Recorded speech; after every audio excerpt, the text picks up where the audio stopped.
Bali ganito yung gagawin mo, right click mo lang siya, 'di ba na-download mo na siya, tapos nakapag-install ka na ng WinRAR. Right click mo lang siya, tapos hanapin mo yung extract to Epson, eto yung ganyan. Kung naka Windows 11 ka, hanapin mo yung use WinRAR tapos extract to ganto.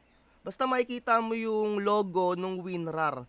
Once na maklik mo yan, lalabas yung enter password. Ilagay mo yung password na sinabi ko sa'yo. Tapos, click mo lang yung OK. Lalabas na yung folder nun. Tapos, i-double click mo na yan. Kung mapapansin mo, nawala yung pinaka-adjustment program. Kasi kailangan naka-disable muna yung antivirus mo. So, i-delete ko muna to, yung in-extract ko. So, yung antivirus ko, i-disable ko muna siya. Depende sa'yo kung anong gamit mong antivirus. Halimbawa, eto kagaya neto, meron akong external na antivirus, dinisable ko muna siya.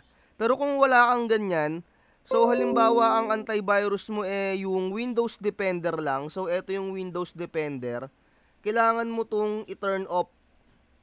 Basta lahat yan naka-off yung antivirus niya.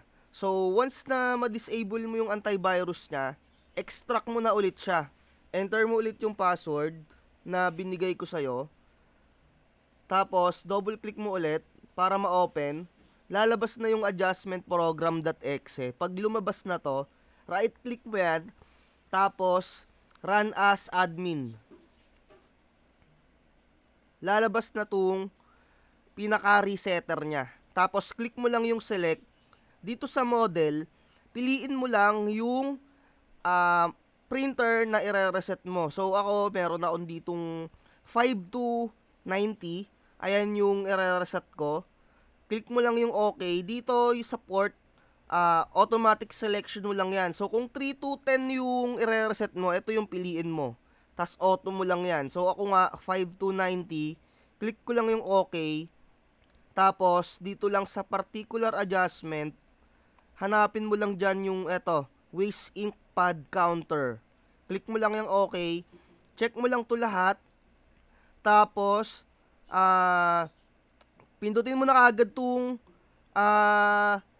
cleaning, or kung gusto mo, i-click mo muna yung check. Tapos, i-click mo tong initialize, tapos cleaning. Depende kasi sa'yo yan eh. So, kung gusto mo, wag mo nang i-check-check yan. Check mo na lang lahat to, tapos i-cleaning mo na agad. Make sure na naka-open yung printer mo. Tapos may lalabas dyan, kailangan mong i-restart yung printer.